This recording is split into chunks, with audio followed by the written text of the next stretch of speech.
l'éducation politique change notre vision du monde et notre attitude vis-à-vis des mutations sociales.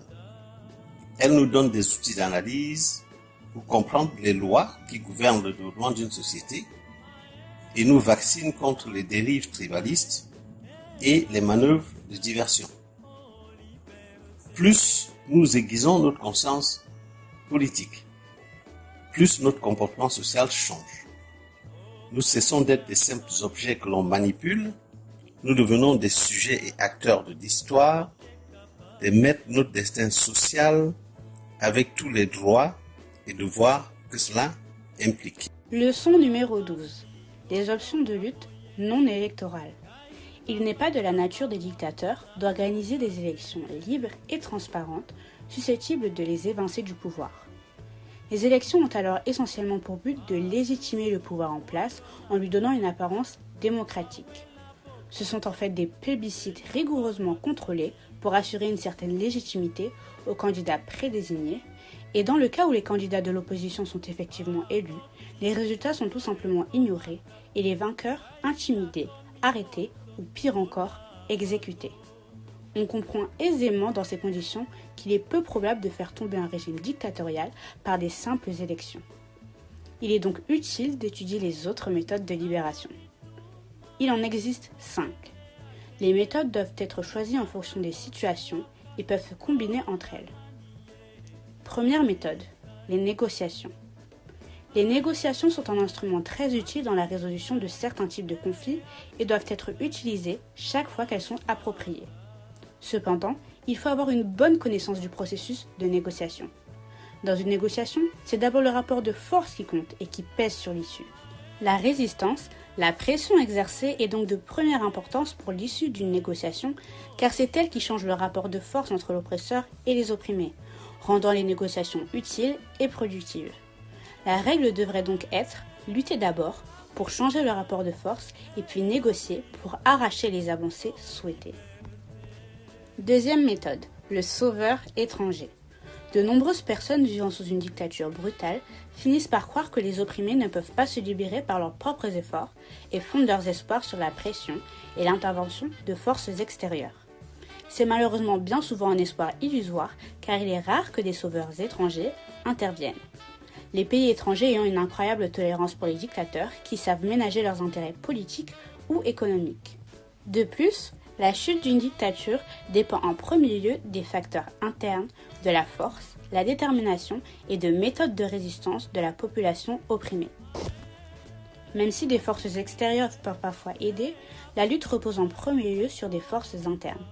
Elles n'agissent jamais seules, mais en soutien à une lutte existante sur le terrain. Troisième méthode, le coup d'État. Face à l'impossibilité d'obtenir le changement par les urnes, certains combattants considèrent le coup d'État comme l'un des moyens les plus rapides et faciles pour se débarrasser de la dictature. Cependant, cette méthode comporte de sérieux inconvénients. L'issue du coup d'État est rarement démocratique, car une issue démocratique dépend de la vivacité de l'opposition et de la société civile à se prémunir de la dictature, sans quoi les nouveaux dirigeants peuvent eux aussi, s'ils le souhaitent, instaurer une nouvelle dictature. Pour parvenir à un changement social durable, le peuple doit donc se fortifier en participant à son combat libérateur pour se prémunir de la dictature. De plus, c'est sa participation qui donne au processus un caractère démocratique et légitime. Quatrième méthode, la lutte armée. En rendant le changement pacifique impossible, les dictateurs jettent les bases pour le changement dans la violence. Il faut cependant se rendre à l'évidence qu'une telle méthode n'est pas non plus évidente, car les dictateurs possèdent la puissance militaire de l'État, fortement supérieure à celle d'une rébellion. Néanmoins, il arrive que des rébellions armées réussissent. La viabilité d'une rébellion armée repose sur un certain nombre de conditions requises.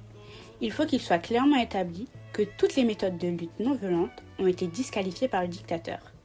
Il faut que les masses soient prêtes à soutenir un conflit armé avec les énormes sacrifices que cela comporte. Il faut qu'il existe une organisation révolutionnaire bénéficiant du soutien des masses et ayant les capacités politico-militaires pour préparer, planifier et diriger l'ensemble des opérations. Enfin, il faut que les conditions internationales soient favorables. Le début des actions armées peut par ailleurs par elle-même précipiter la création de conditions favorables. Cependant, Il n'est pas facile de déterminer avec exactitude le moment optimal du déclenchement des hostilités. On sait quand commence la guerre, mais on ne sait jamais quand elle se termine. Et il faut se méfier du risque d'instrumentalisation de la rébellion armée par des puissances étrangères. Cinquième et dernière méthode, le soulèvement populaire non violent. Cette stratégie politique est basée sur la mobilisation populaire et se fonde sur l'idée que le détenteur de la légitimité du pouvoir est le peuple souverain.